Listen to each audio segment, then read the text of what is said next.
जय श्री कृष्णा। कल हम श्री कृष्ण की भक्ति के बारे में पढ़ रहे थे। हम कैसे देख रहे थे कि वो अपने भक्त का मान कितना बढ़ाते हैं। और दुर्वासा ऋषि की कहानी, दुर्वासा ऋषि के बारे में तो बहुत सब आप जानते ही हैं कि किस प्रकार वह क्रोधित थे और कैसे दुर्योधन ने उन्हें सिर्फ श्राप दिलवाने के लिए उनकी इतनी भक्ति की थी और उनकी इतनी आदर किया था ताकि वह पांडवों को श्राप दे सके। पर जिसके साथ श्री कृष्ण होते हैं ना, तो बस उसी कथा को आज आगे लेके चलते हैं।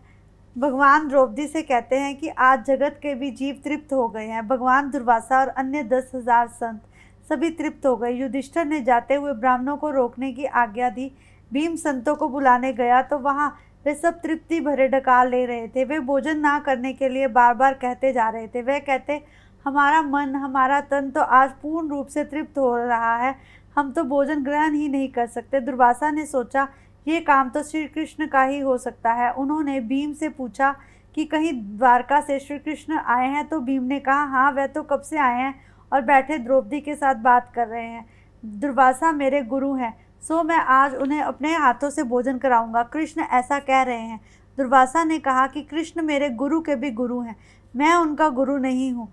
अब मुझे भोजन करने की कोई आवश्यकता ही नहीं है। तुम्हारा संयम, सदाचार, धर्मपाल और कृष्ण भक्ति देखकर तो आज मैं तुमसे संतुष्ट हूँ। दुर्वासा ने आशीर्वाद दिया कि तुम सब की विजय होगी और कौरवों का विनाश होगा। बड़े भैया, सेवा दुर्योधन ने की और आशीर्वाद का फल हमें मिला, ये कैसे संभव हुआ? तब कृष्ण मुस्कुरा उठे और द्रौपदी ने कहा, जिनके साथ श्री कृष्ण है उन्हें तो सर्वस्व आशीर्वाद की ही प्राप्ति होगी। कृष्ण बार बार यही कहते हैं कि लोग द्रौपदी की भक्ति की, अर्जुन की भक्ति की बात तो करते हैं, परंतु उनके जैसी भक्ति नहीं कोई कर सकता।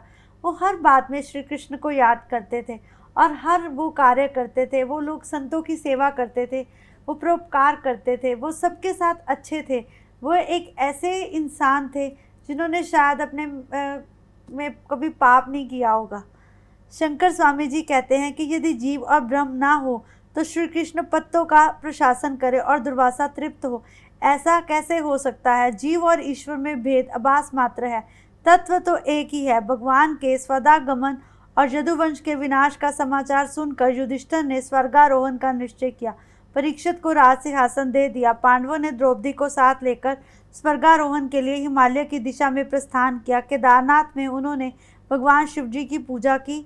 जहाँ शिव जी का और मिलन हुआ, किंतु अर्जुन के प्रति उसे अधिक प्रेम था, सो वह उसकी ओर पक्षपात का भाव रखती थी। दूसरा पतन हुआ सहदेव का, क्योंकि उसे अपने ज्ञान पर अभिमान था। तीसरा पतन हुआ नकुल का, क्योंकि उसे अपने रूप का अभिमान था। फिर पतन हुआ अर्जुन का, क्योंकि उसे अपने बल पर अभिमान था। फिर पतन हुआ भीम का, उसे अपने बल का अभिमान था। उसने धर्मराज से पूछा कि मेरा पतन क्यों हुआ? मैंने तो कभी कोई पाप नहीं किया। युधिष्ठिर ने कहा कि खाता तो बहुत था, तेरा पतन हुआ। खाने के समय आंखें खुली रखो, किंतु संतों और देवों को भोजन कराते समय आंखें बंद रखो। कहते हैं जब हमारे घर में कोई अतिथि आता है, वो क्या भोजन कर रहा है, हमें उसका भोजन नहीं देखना चाहिए। धर्मराज अकेले आगे बढ़ने लगे। धर्मराज की परीक्षा के लिए यमराज कुत्ते का रूप लेकर उनके पास आए। उन्होंने दूसरा भी रूप लिया और युधिष्ठिर से कहा, मैं तुम्हें स्वर्ग ले जाऊंगा, किंतु तुम्हारे पीछे जो कुत्ता चला आ रहा है उसे भी स्वर्ग में प्रवेश ना मिलेगा। तो युधिष्ठिर ने कहा कि मेरे साथ साथ चला आ रहा है, इसे मैं पीछे कैसे छोड़ दूं? उसे छोड़कर मैं स्वर्ग नहीं जा सकता। 7 कदम चलने वाला मित्र बन जाता है, ये तो कब से मेरे पीछे आ रहा है। तुकाराम भी सभी को राम राम कहते हुए स्वर्ग गए थे। ऐसा कहते हुए वे स्वर्ग गए। मीराबाई भी सदेह स्वर्ग चली गई थी। वे द्वारकाधीश में सदेह समा गई थी, लीन हो गई थी। मेवाड़ में उनको बहुत कष्ट मिला था, सो उन्होंने मेवाड़ छोड़ दिया। उनके जाने के बाद मेवाड़ का राजा भी बहुत दुख हुआ और मेवाड़ में सबने बहुत दुख पाया। वहाँ यवनों का आकरण हुआ। राणा जी ने सोचा कि मीरा फिर से मेवाड़ में आ जाए तो देश सुखी होगा। राणा जी ने ब्राह्मणों को और भक्तों को मीरा को बुलाने के लिए भेजा। मीरा ने उनसे कहा, कल यदि मेरे द्वारकानाथ की अनुज्ञा मिलेगी तो मैं जरूर आऊंगी। अगले दिन मीरा ने दिव्य श्रृंगार किया। वह आतुर थी कि आज गिरधर गोपाल से, अपने पान प्रीतम श्री कृष्ण से मिलना है। इस संसार में अब रहना ही नहीं है। कृपा करो मेरे नाथ। कीर्तन के साथ साथ वह स्वयं ही कीर्तन करते करते भगवान द्वारकाधीश में लीन हो गई। कहते हैं मीरा भाई स्वयं ही ऐसे भगवान में सदेह, मतलब देह के साथ ही वो भगवान के अंदर ही समा गई थी। द्वारकानाथ ने उनको अपने हृदय से लगा लिया। मीरा सदेह द्वारकाधीश में विलीन हो गई थी। कृष्ण भक्ति से उनका शरीर इतना दिव्य हुआ था कि उनका शरीर ही लुप्त हो गया। आत्मा और परमात्मा का मिलन कोई आश्चर्य की बात है, किंतु कृष्ण प्रेम से जड़ शरीर को चेतन बनाता है, चेतन में विलीन हो जाता है। दिव्य पुरुष सशरीर परमात्मा में जा मिलते हैं। प्राण और मरण में भेद है। अंतिम श्वास तक नित्य कर्म करना पड़ता है। पांडव प्रभु के धाम गए, उनकी मृत्यु उजागर हो गई, क्योंकि उनका जीवन श्रेष्ठ था और श्रेष्ठ था उनकी कृष्ण भक्ति। उन्होंने अपने जीवन काल में कभी भी धर्म का साथ नहीं छोड़ा था। उन्होंने कभी भी अधर्म को नहीं पकड़ा था। धन की अपेक्षा उन्होंने धर्म को मान दिया। उन्होंने हर उस कार्य को मान दिया जो कि करने की उन्हें श्री कृष्ण से आज्ञा मिली। धन उस लोक में सुख नहीं देता। धन तो सिर्फ इसी जीवन में सुख देता है, परंतु अंत समय वह भी साथ छोड़ देता है। धन तो ऐसा है, कई बार तुम्हारा धर्म उजागर होने से भी रोक देता है। अब परीक्षित राज करने लगे। उन्होंने धर्म से प्रजा पालन किया। 3 अश्वमेघ यज्ञ भी किए। अश्वमेघ यज्ञ के समय घोड़े को मुक्त कर विचरण कराया जाता है। वासना ही घोड़ा है। वासना कहीं बनती नहीं। आत्म स्वरूप में विलीन होने पर वह अंकुशित हो जाती है। किसी विषय में वासना ना फंस जाए, इसका ध्यान रखना जरूरी है। इंद्रिय, शरीर और मनोगत वासना का नाश है। 3 यज्ञ है। परीक्षित ने ये 3 यज्ञ किए, 4था यज्ञ बाकी था। बुद्धिगत वासना का नाश तो सुखदेव जी जैसे ब्रह्मनिष्ठ गुरु की कृपा से होता है। अंत 4था यज्ञ भी हुआ। शुद्ध आचार हो तो विचार शुद्ध होते हैं। जल शुद्धि और अन्न शुद्धि की मर्यादाओं का पालन से सिद्धि मिलती है। आचार शुद्ध रखने चाहिए। कली ने सोचा कि परीक्षित कुछ पाप करे तो मैं उसे प्रवेश पा सकता हूँ। राजा के मन में पहले प्रवेश करूँ, तभी प्रजा में मन में प्रवेश कर सकूंगा। शास्त्र की रचना मनुष्य के कल्याण के लिए की गई है। जो आचार धर्म छोड़ देता है उसके विचार भी अशुद्ध हो जाते हैं। धर्म माता पिता है। पत्नी की पसंदगी हो सकती है, माता पिता की नहीं। धर्म का परिवर्तन नहीं किया जा सकता। वर्णाश्रम धर्म के पालन में आचार शुद्ध हो सकते हैं। गाय की सेवा करो। गाय खाती है तो घास, किंतु देती है तो दूध। जो भगवान की संपत्ति दी हो, गोपालन करो। आज लोग धन संपत्ति मिलने पर कुत्ते पालते हैं, गाय कोई नहीं पालता। कुत्ते का आदर करते हैं, अपितु गाय का नहीं करते। गाय के गोबर से उन्हें बदबू आती है, अपितु आगे मैं नहीं कह सकता। किंतु मर्यादा को छोड़कर गाय से प्रेम ना करने वाले जब कुत्ते से प्रेम करने लग गए हैं, तो ऐसे लोगों के बारे में मैं क्या बात करूं। अब तो लोगों ने गाय की जगह कुत्ते को दे दी है, जबकि कुत्ते को यम का अवधूत माना गया है। आंगन में आए हुए कुत्ते को रोटी खिलाना धर्म है, परंतु गाय को रोटी नहीं खिला सकते। और तो और क्या करें, गाय के आगे तो कूड़ा डाल देते हैं, किंतु अगले जन्म में स्वयं ही कुत्ता होने की तैयारी है। ये मात्र लोग नहीं समझते। उनको ये समझ नहीं आता कि मनुष्य देह भिन्न भिन्न जन्मों से होकर ही मनुष्य देह बनती है। इसलिए हर एक के साथ खान पान इष्ट नहीं है। एकादशी के दिन अन्न नहीं खाना चाहिए, परंतु लोग एकादशी का महत्व ही नहीं जानते। लोग एकादशी को ही नहीं मानते। एकादशी के दिन उपवास करना धर्म है, परंतु लोग अब ये कहते हैं कि ऐसा ही नहीं है। यही तो है कलयुग का राज, किंतु हम अपने शास्त्रों की बात नहीं मानते। डॉक्टर कहता है तुम्हें टाइफाइड है, तब हम 14 दिन के लिए खाना छोड़ देते हैं, परंतु 14 दिन के बाद आने वाली एक एकादशी के दिन हम खाना नहीं छोड़ सकते। जिस दिन प्राणी के मन में कली का उत्पन्न हुआ, तब से उसने ये सारे कार्य शुरू कर दिए जो हमारे शास्त्रों द्वारा निषेध बताए गए हैं। आज मनुष्य अपने बड़ों का अनादर करता है। आज अपने बच्चों को ये सिखलाता है कि उसको अपने बड़ों के साथ कैसे बात करनी है, परंतु वह ये भूल जाता है कि कलयुग का प्रहर यहीं से शुरू होता है। आज वह स्वयं अपने माँ बाप के साथ झूठ बोलता है, तो आगे से ये उम्मीद करता है कि मेरे बच्चे मेरे साथ सदा विचार आचार व्यवहार करेंगे, परंतु बच्चे तो वही करते हैं जैसा कि उस घर का मुखिया करता है। इसलिए घर के मुखिया को सोच समझकर हर कार्य करना चाहिए। घर का मुखिया होने से तात्पर्य सिर्फ पुरुष नहीं है, वह तो स्त्री भी होती है। वह स्त्री जो बच्चों को संस्कार देती है। आज की स्त्री बच्चों में संस्कार डालना ही भूल गई है। आज की स्त्री बच्चों को सब सिखाती है, परंतु भक्ति नहीं सिखा पाती। आज की स्त्री बच्चों के साथ सब करती है, परंतु भगवान की बात नहीं करती। एक दिन एक आश्चर्यजनक घटना हुई। परीक्षित दिग्विजय करने निकले। घूमते फिरते वे सरस्वती नदी के किनारे पर आ गए। वहां गाय बैलों का एक काला पुरुष लकड़ी से पीट रहा था। बैल धर्म का स्वरूप है और गाय पृथ्वी का स्वरूप।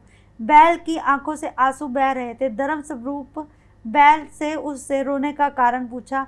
तब पृथ्वी कहती है कि श्री कृष्ण पृथ्वी लोक से अपनी लीला समेट के जा चुके हैं। अब यहाँ कलयुग का नाश है और कलयुग के नाश में तो हर वह कार्य होता है जिससे हमारे शास्त्र करने से मना करते हैं। आज के लोग तो शास्त्र ही नहीं मानते। आज के लोग तो शास्त्र मानने वालों के बारे में उलट सुलट बात करते हैं। आज के लोग तो धर्म की मर्यादा का पालन ही नहीं करते। आज के हमारे बच्चे ये भी नहीं जानते कि राम जी कौन है, राम जी कितने भाई थे, शिव जी कौन है, शिव जी की पत्नी का क्या नाम है, कृष्ण जी कौन है, कृष्ण के भाई का क्या नाम है। आज के बच्चे तो सत्य, तप, पवित्रता, दया ऐसे गुणों से बहुत दूर जा चुके हैं। आज के बच्चों को अगर ये सब सिखाने की शुरुआत भी अगर अभी से करेंगे तब भी हम अपने कलयुग को खुद से दूर कर सकते हैं। परंतु इसकी पहल कौन करेगा? जब त्रेता युग आया 2 अंगों पर ही आधारित रहा। तब द्वापर युग आया तब वह 2.5 अंगों पर अवतरित हो गया। अब जब कलयुग आएगा तो समझ लेना कि बैल की तरह उसके 4 अंग होंगे। सत्य सत्य ही परमात्मा है। सत्य परमात्मा भिन्न नहीं है। परमात्मा ये नहीं कहते कि तू अपने कार्य ना कर। परमात्मा कहते हैं अपने कार्य करता करता तू भगवान को भी याद कर। तू असत्य मत बोल। तू अपने पुण्यों का नाश मत कर। तू सत्यवादी नहीं बन सकता तो मत बन, पर धर्म का नाश मत कर। अगर तू सत्य नहीं बोल सकता तो चुप रह। हर प्रकार के सुखों का उपभोग कर, परंतु उसके साथ साथ दूसरों के सुखों का भी ध्यान कर। थोड़ी सी तपश्चर्या रोज करो, थोड़ी सी भक्ति रोज करो तो तुम्हारा कभी विनाश नहीं होगा। कलयुग तुम्हारे पास भी नहीं आएगा। कृष्ण भक्ति करनी चाहिए। कृष्ण भक्ति से मेरा तात्पर्य ये नहीं है कि हर समय कृष्ण कृष्ण करते रहो, परंतु अपने मन में कृष्ण की बातों को याद रखना चाहिए। सुख में दुख में हमें ये नहीं भूलना चाहिए कि प्रभु देख रहा है।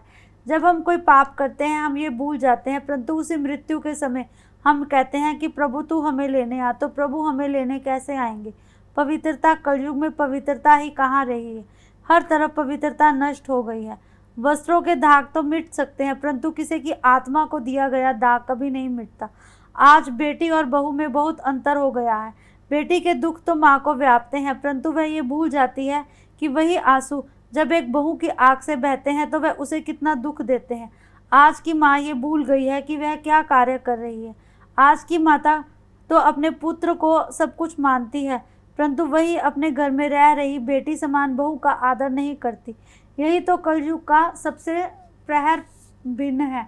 लोग वस्त्र तो सुंदर पहनते हैं, साफ पहनते हैं, हर रोज अपना वस्त्र दूसरों को दिखाने के लिए बदलते हैं, परंतु अपने मन को साफ नहीं करते।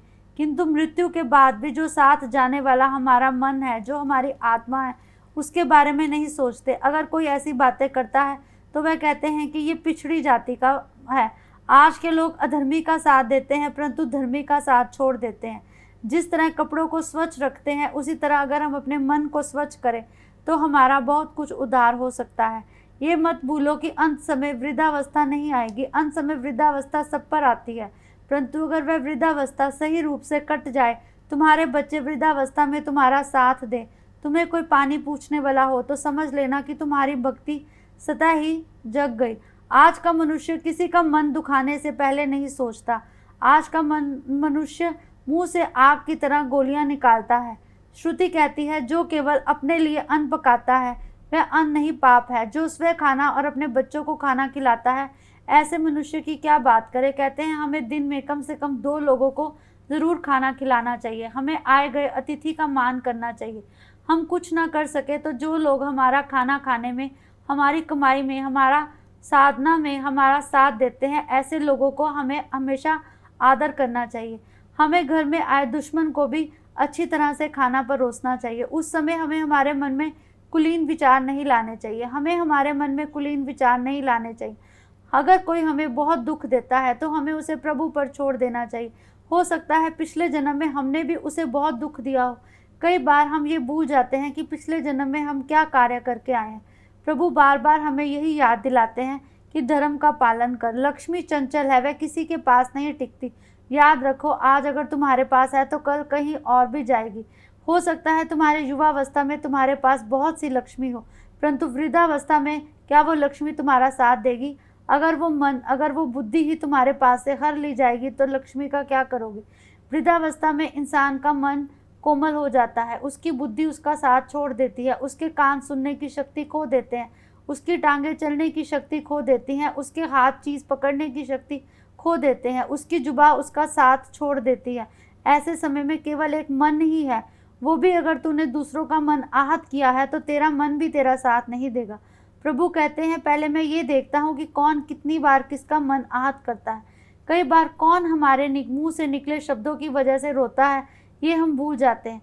हम अपनी खुशी में ये भूल जाते हैं कि आज हम किसी का दिल दुखा रहे हैं, परंतु जब वैसी ही विपदा हम पर आन पड़ती है तब हमें ये समझ आता है। परंतु कुछ तो मूर्ख ऐसे होते हैं, वो तब भी ये नहीं समझ आते कि हमने कभी किसी को दुखाया था, तभी आज प्रभु हमें उसी भांति भली भांति किसी को दुखा रहा है। आज अगर हम किसी का अपमान करते हैं तो सोचो कभी ना कभी तुम्हारा अपमान भी ज़रूर होगा।